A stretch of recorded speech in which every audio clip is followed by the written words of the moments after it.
Before we move forward to connect our REST API to the Flutter app, I wanted to make a video for the developer who only concentrate on the Flutter UI development part. Those developers who are only concentrating on the UI development part using Flutter and not concentrating on the backend development part. So this video for them. The UI part need the REST API and they are not interested on the REST server development. Then how can they get a REST API endpoint for their blog app? So let's see that how the developer who only concentrating on the UI development can get a endpoint for their blog app. So I already wrote the code for the user login, registering, deleting and updating a password of the user, and I uploaded all the code on my GitHub repository. If you see that in my GitHub page, you can see a repository called blog server. If you click on this, then this repository is for the blog app server development repository. All the code for the REST API is inside this repository. So what I will do, that I will put the link of this repository on the description. Here I well documented that how a developer can get the REST API endpoint using this repository. So let's start that how can a developer can access this. First, they need to fork this repository to their GitHub page like this. Then they have to go on a local system and create a new folder. In that folder, either using cmd git bash or for the Linux using terminal, they have to create a empty git repository using git init. Now just copy the URL of your own repository and with help of git remote at origin and your URL, you will attach the remote URL, your repository, to your local system. Then you just have to pull the code using git pull origin master to the remote repository to your local system.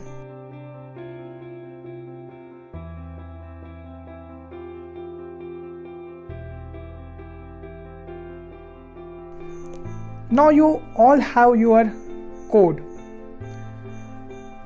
the blog server development code in your system. That now you have a three options, that either you can run this blog REST server on your local system, or you can deploy this code on the Heroku and get access the endpoint from the Heroku.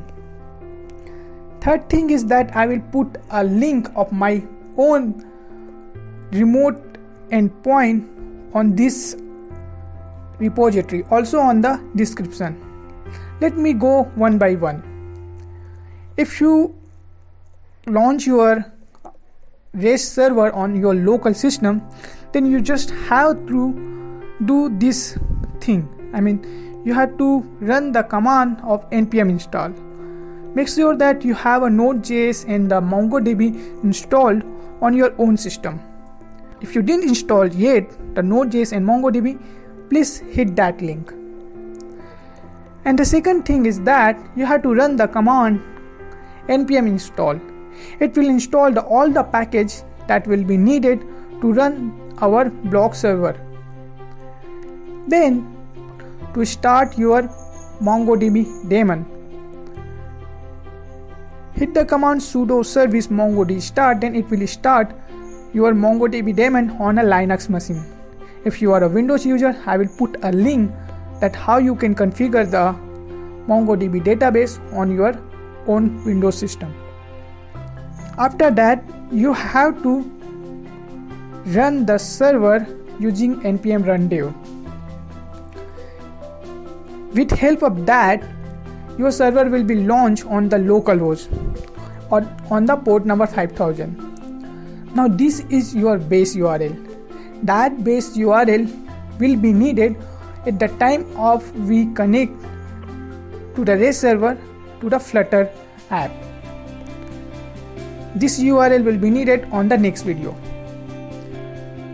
But there is a problem. I mean, if your system is have a low configuration, like at the same time you develop an app using Flutter and your server are running, I mean they are using the MongoDB database and the Node.js and Express.js, maybe your system will be hanged.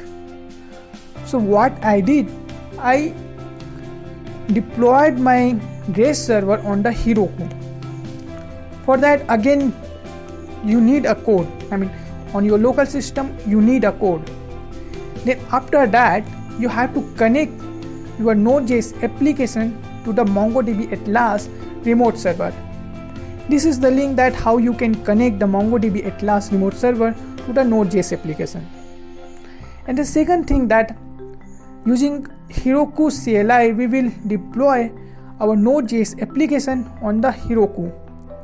For that, this is the link you can follow for the Heroku CLI or Heroku deployment part. Now this thing, if you think this thing is hectic for you, then the third option is very simple. I will put my own link, I mean my own endpoint that which I deployed on a Heroku, and you can connect your blog app using this endpoint. This will be your base URL. But there is a problem.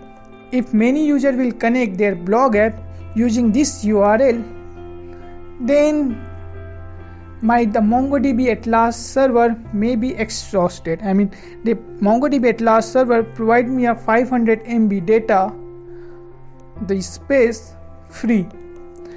If I will consume the space upper than 500, then I have to pay some money. That's why if the space will be exhausted, then I will delete some user data from my MongoDB Atlas server. So my humble request and my recommendation is create your own REST server.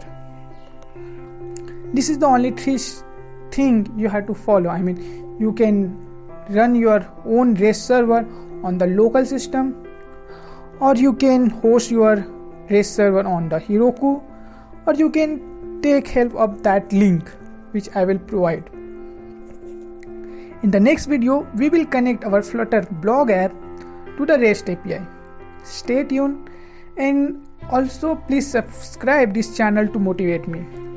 If you find any difficulty, then you can just comment it out, then I will try to help all the problem. Or you can reach me on the Twitter also. I attach my link of Twitter on the description.